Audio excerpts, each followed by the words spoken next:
রূপার জীবনটা কখনোই রঙিন ছিল না, কিন্তু সে আশা করেছিল হয়তো একদিন সব ঠিক হয়ে যাবে। ছোটবেলায় বাবা মায়ের ভালোবাসা তেমন পায়নি। বাবা ছিলেন কঠোর, মা ছিলেন অবহেলিত। রূপা বড় হয়েছে একরকম নিঃসঙ্গতার মধ্যেই। বিয়ের পর ভেবেছিল নতুন জীবন তাকে নতুন সুখ দেবে, কিন্তু সৌম্য, তার স্বামী, ভালোবাসতে জানত না।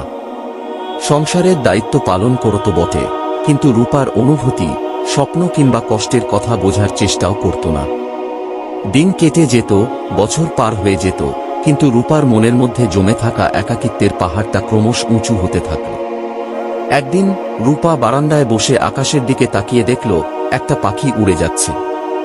মনে হলো ওটা বুঝি মুক্ত, কিন্তু তার জীবন তো একটা অদৃশ্য খাঁচায় বন্দী। যদি সত্যিই পালিয়ে যেতে পারত। সন্ধ্যায় সৌম্য অফিস থেকে ফিরল। রূপা ধীরে ধীরে বলল, আমি কি কখনো তোমার কাছে সত্যিকারের ভালোবাসা পেয়েছি?